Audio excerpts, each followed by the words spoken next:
Okay, right. Thank you all for coming to this webinar, in which we aim to just talk you through everything that you need to know really about the Year 4 residential to Marchants Hill for two reasons. One, if you're not sure about whether you would like your child to attend, or if your child's not sure about what to expect, and this will just give you the information that you need to make that decision. You know, it's really not too late in terms of payments. We do set a sort of a suggested schedule of payments, but we can still have children on the residential, even if you haven't yet paid. So partly this might be about, is the residential for my child? Or if you know they're up for it and they're definitely going to go and you're already on that process, it's about really kind of informing you about what to expect. I am recording the session. So, if you feel free to put your video on, but clearly if you would prefer your video not to be part of the recording, then don't do that. If you have any questions throughout the webinar, just pop them in the chat, and then I will be keeping an eye on the chat as Mrs. Dickinson and Mr. Roberts are talking, and then I can interject with any questions, or we can save them to the end of the session. That's all absolutely fine. And really, so this is just about informing you and making sure that you know what to expect. So with that in mind, I'm going to pass over to Mr. Roberts and Mrs. Dickinson and just switch the camera around so that they are visible. And away we go. So thank you very much. Thanks for attending this. So this is our residential that we do every year in Year 4. And this year we are aiming to go between the 8th of May and the 10th of May. So we will leave on the Wednesday, return on the Friday. The staff attending will definitely Mr. Roberts and myself, and there will be 4 further Grovelands adults, so 4 adults that your children are familiar with. We have quite a waiting list of people who wish to come with us, so we will be working through that. So definitely be 4 Grovelands adults attending as well. We will make our way down there by coach. It's not that far. It's only down the other side. Yeah, near Box Hill, isn't it? So it's not that long a journey, but it will be long enough for them, I'm sure. So we'll be travelling by coach. There is a packing kit list. We'll come on to that in a moment, actually. So which you will be able to access before, so you'll know exactly what they need to bring with them. The only thing we are going to be quite insistent on is no electronic devices, and that includes mobile phones, cameras, anything like that. Partly because there's a high probability if they come along they will get lost or damaged or anything like that, and that's obviously not what we want. But also because it presents other issues as well. So no electronic devices is the hard and fast rule that we're asking for. And if they come by mistake, we really can't take responsibility for them at all. And I don't think they're insured either. So please make sure that they don't come along. There you go, the kit list. We can run through it, I suppose, but well, there is a link on this that you can click on to see exactly what kit you need to pack. The one thing I would say, please don't pack anything that's valuable. So not your best trainers, not your wonderful t-shirts, just old stuff, because we will be doing activities where the children might be getting wet, it might be muddy, they might be climbing through bushes and running through the woods. So no brilliantly wonderful clothes, just anything old that you've got now would be best. Ideally nothing with holes in, but basically if you're not prepared for the fact it might not come back in the same state that it left you, please don't send it, because they will be having an amazing time, but yeah, there is the chance that a few things might get quite muddied or otherwise. The one thing that they will all need is a sleeping bag and a pillow as well. It's your intention, Mr. Tuck, isn't it, to send this out afterwards? Yeah, absolutely. Yeah. So we will send these slides out, but nearer the time you will get the kit list. That is probably a job for much closer to the time, so you'll get a paper copy of that along with the other information that you'll need. If you want to peruse it in the meantime, where it says click here, that is the link to the kit list that PGL will send along for us, and we'll send that on to you at a later date as well. Okay, so what we aim to do at the moment, these are the timings, and they might well change a little bit because this is quite early in the day, but at the moment we aim to arrive at school for 8:30. We will leave at approximately 9 o'clock. We'll be travelling by coach, as we've already said. It's not very far away, so we will arrive at PGL. I think the last time we went, PGL collect us in groups in their buses. So we go to a meeting point and then we are taken to the site in buses. Each child can bring a small suitcase, please, nothing too large, and a day rucksack, and that's for when we're out and about during the day. On that first day, the children will need a packed lunch, which we will eat. We normally arrive a bit early. We'll have our lunch, we'll play some games while we wait. Our first meal when we're there is the evening meal. So before we have that evening meal, we will have done 2 of the activities that we've chosen. And then on the Friday, we will do another, I think it's 2 activities in the morning. And then we will get on the bus and we should be home, or back here by 2. It feels like home, we've been here all day. It will be back here at 2 o'clock. And if you could collect your child at 2, that would be ideal. If you've got siblings here, the siblings can also go home at 2. Mr. Tuck has agreed to that. And if you have children who are in after school club, we will hold them here and send them to after school club when it opens. And what we will do is keep you updated, because obviously traffic may dictate that arrival time is later, but you'll be getting regular updates by text to let you know exactly when you need to be here to collect. And typically what we do is we meet over on Waterside Drive. And actually now with Heathside, there is a much better system because there's a big waiting area for coaches where we can park up, get all the luggage off and dismiss from there. But we would confirm all of those details closer to the time. That's a rough example. Again, going back to the idea that if you want to see if this is okay, the sort of thing that you want your child to go to, a rough timetable of what our days will look like. We'll aim to get up about 7-ish.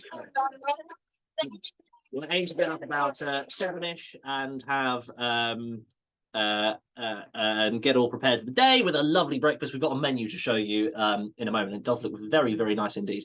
And we'll start our morning activities. We'll do 2 sessions with a break in between. That'll run from about 8:50 till 12-ish. There's lunch from 12 till 1:50, and then the afternoon activities, which are 2 more from 1:50 till 5, and then more food between 5 and 7 at some point.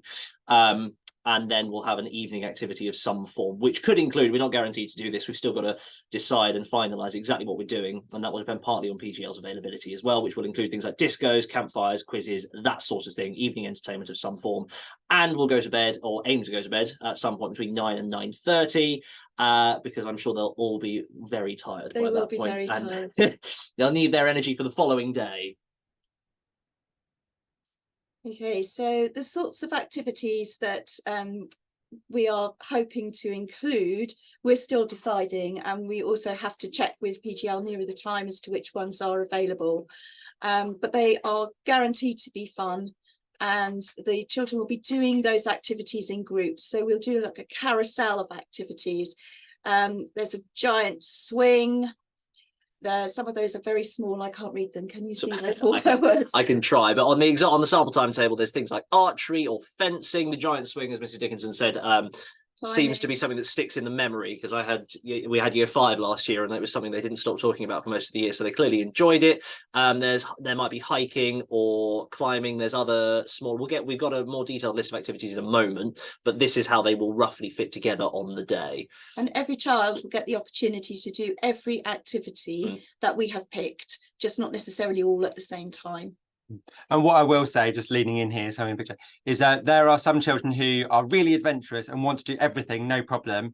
That we do have some children that are maybe a little bit more nervous about things like heights, and we would always gently encourage them to have a go, but only at their sort of pace, really. So if they go all the way to the top of the climbing wall, brilliant. If they go 5 meters, 6 meters up, and that's their limit, brilliant. They've had a go. And so it's a supportive atmosphere in which they just do their best, get what they can from it, and that's celebrated. So no matter how your child might feel about some of the more adventurous activities, there will be something for them, and they will be supported to give it a try. Hopefully it's the same for the staff as well, because I'll need a lot of support to go on the giant swing. Some of the things are really great fun, and I have been on this trip, and the children are encouraged but not made to do anything that they feel is well out of their depth. So and most children really do push themselves a little bit. I don't think I've seen anybody who hasn't tried something. So, and that might be just climbing. If we're climbing, it might just be a few feet up and then coming back down. That's not a problem at all. And others will shoot straight to the top and jump over. So that's all fine too. And a final comment, if there was something like a disco, we'd let you know so that you could send an outfit for them. But usually we try to do things like the campfire, because that's something quite different and unique and really good fun. So it probably wouldn't be, but we'd let you know if it was. Yeah. There you go. So here we've got some pictures to show you the sorts of activities. So that the giant swing was certainly really popular. Abseiling, rock climbing, a trapeze, ambush, that's great fun, and Jacob's ladder, which is that picture in the middle, isn't it? A ladder, yes, literally going straight up. And again, you will have fully trained people from the centre running all of these with all the safety checks and everything else for your child, and they too want the children to have the most amazing time and to push themselves as far as they want to. And as much as the adventurous activities are lots of fun, partly because some people don't like them as much as others, but also because these are good for them as well. We've got less adventurous activities we'll factor in, which might be problem solving. There might be some sports hall games and things. There might be a sports night sort of thing with small games in teams. There's a survivor game that they do, or we might do some orienteering stuff as well. That all those activities that build on the various teamwork and the other skills that these sorts of events are really, really good for developing. And it does say disco there, but our preference is to do a campfire, which is wonderful. There's also hide and seek through the woods, so excellent, which is great fun too. Okay, so eating, we will be given a time for our school to go to each of the meals. Again, the food is absolutely fine, lovely. There's plenty of choice. There's always a vegetarian option. We eat in a communal dining hall, so there'll be other schools around as well. It is nut-free. The kitchen can accommodate all medical needs and all dietary needs, but they do need to know beforehand. So if that applies to your child, if you could let us know, and we can make sure that that can be accommodated for. There's a hot meal option for lunch and dinner. There's always salad and fruit. If you do have any special requests, then again, do speak to us, but there's so much choice and it's plentiful, the food is plentiful, that it should really cover just about everybody. And when you send back the forms that have all of the information that we need from you, one of the things that will be there is a space to record any medical or dietary needs, just so that we are really clear on exactly what it is that we need to ensure happens. And there you go. There's the sample menu I talked you through, or sorry, said that we'd have coming up later. I won't go through it all now. You can pick out the bits that you or your child may find interesting yourselves. But it's certainly, as Mrs. Dickinson said, plentiful in the options that they have. Making me feel quite hungry actually looking in there. So let's click on. Breakfast sounds great. And there you go. There's a picture of the food and the picture of the dining room that we will be eating in at the centre itself. Okay, so this is always an interesting thing for parents. So we will all be housed together as a school in a cabin area. So we will be together. The bedrooms are grouped in 4 or 6 beds in each room, and each room has an ensuite. There will be staff interspersed between those rooms so that children will always be able to knock on an adult's door if we're not already. Staff being us. Yes. Groveland staff specifically. Yes, Groveland staff, being walking up and down in the evening. So we will be there always if there are any issues. If your child has a problem such as bedwetting or any other kind of need, that is not a problem. Please don't let that be something that makes you think, oh, I'm not going to send my child because they still wet the bed, something like that. We do that in a very discreet way. If the bedding is wet, there's a laundry service, and everything will be washed and dried and brought back by the end of the day, and we will not be making any issue about that at all. So please don't let that put you off. Sleeping is in bunk beds, and just to reassure you that the site is secure, nobody can get into the site. There is a lot of an area, you know, for running around and things like that, but we will be monitoring what's going on all of the time. Medical details. I know we keep quite comprehensive records of various medical needs and whatever from the children, but please make sure that any medication that you do have for your child is given to a member of staff on the morning of travel. Mr. Tuck said there is a box on the form that will get you to fill out that contains the list of things as well. So if you can please check and double check that that is all as up to date as can be as well. Any medication you do send with them, can it please come in a named container? And please make a note. I know you will talk to us anyway, but please make a note of the frequency and the dose that will be needed for that. Don't just put it in your child's luggage. Please, yeah, please make sure you hand it to us so everybody knows exactly where it is and where it's gone, and that it will get there to the centre. 48-hour rule for vomit or diarrhea, that's talking before the trip, isn't it? So please don't send your child if they are already sick. As disappointing for them as that would be, if they are ill, then please don't send them along. Well, there's a point coming up in a minute about if your child is ill or unable to attend. But yeah, I'm going to close that door.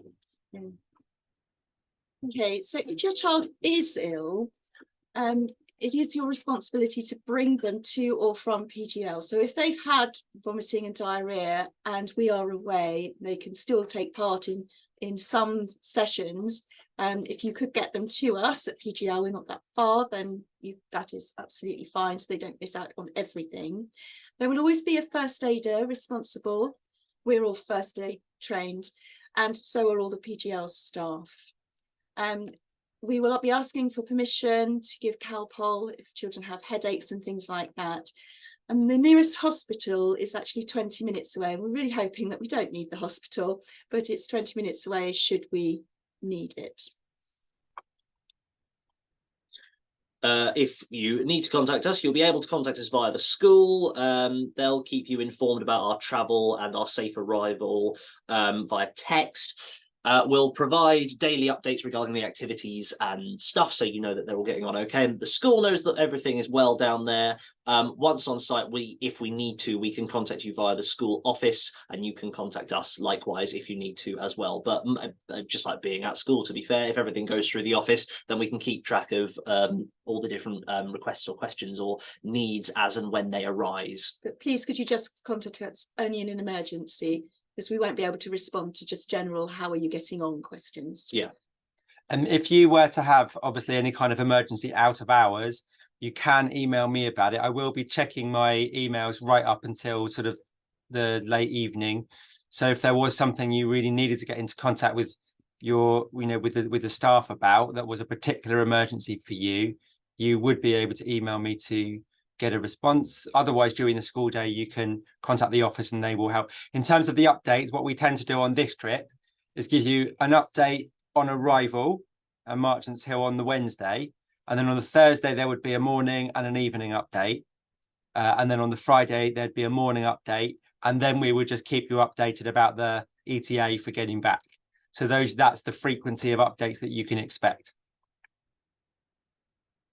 Okay. Are there any questions? So what I'm going to do now is just stop the share. So we're all back together. There we go. We could just about fit in. That's pretty good going. So thank you to Mr. Roberts and Mrs. Dickinson for that really informative session. I imagine lots of the questions have been answered as we've gone through, but if there are any questions that are for the group, please do feel free to unmute now, and then you can ask those questions. So I'm going to take that as it was, that all points were covered. What I will say, though, is if you do have a more individual question, or there's anything that you want to know for your child particularly, do speak to the staff about it, or email info, and it will get to the staff member, and we will then get back to you personally. Yeah. So the question from Lorna, thank you for that question, Lorna, is, are teachers able to help with girls' hair and tying it back. I mean, I'm useless at that, but I have got better with practice. Yes. but That's absolutely, yeah, teachers can help with that, so that when they're doing things that involve their hair being tied back, if they're not confident to do it, absolutely they can help with that. In terms of water, there don't tend to be any particular specific water-based activities, but dress for all weathers would be the muddy. message. It can be muddy. If yes. it's been raining, which often, you know, or we're in British weather, can happen, shoes that, you know, you're happy for them to wear in a sort of muddy environment, maybe more hard wearing trainers. Certainly waterproofs, a waterproof jacket is essential so that they can feel comfortable in the rain and keep some of their clothes underneath dry. And it's about having lots of changes of clothes, so that if it was raining on the Wednesday, they had more clothes to change into on the Thursday that were dry. Next question. So 2 more questions they're coming through. Are the sleeping bags to be used in their beds? Yes. Yeah. So they will have a mattress, and they will, if they can bring their pillow and a sleeping bag, so that's how they will sleep. And then the last question on there. So we do tend to take into account children's requests in terms of the rooming as best we can. It's a bit like when we're splitting the classes, we'll say, you know, please let us know who you would like to be with. We'll generally say they'll get one of their choices, but they might not get all of them. But what we also tend to do with the rooming is we know the children well. We'll make those decisions before we go. We will only let the children know their rooming arrangement on arrival, just so that they're not worrying about it in advance. And actually, they spend very little time in their rooms. I was just about to say, the most important thing to remember about the rooming issue is that they will be very tired by the end of all of the activities that they've done. And they will fall asleep, hopefully quite quickly. So they are really in the room, they are sleeping. It's outside when we're doing the activities that we'll be working together. They will see their friends, they will be doing things with their friends, they'll be encouraging each other. That's the important time. So I have already told my children that the bedrooms they're for sleeping. We will try and get them to have at least one shower while we are there. It's a good way to do it is half shower in the morning, half shower in the evening, and then we can get through them all. Yes. And room competitions are a great way to try and keep them tidy, although you wouldn't believe the smell that some of them end up with. But like Mrs. Dickinson said, they're in the room for sleeping, but we are really conscious of who are the good sort of groupings and what to avoid as well in terms of rooming, just to make everyone's lives as easy as possible. But we don't let them know until they're there, because otherwise it can cause unnecessary anxiety, which isn't really needed. All right, it looks like that's the end of the questions. Thank you so much for attending. I'm sure it will have been really useful for you. Do get in touch if you have any other further questions. Otherwise, we will see you really soon. Take care, everyone. Thank you very much. Thank you.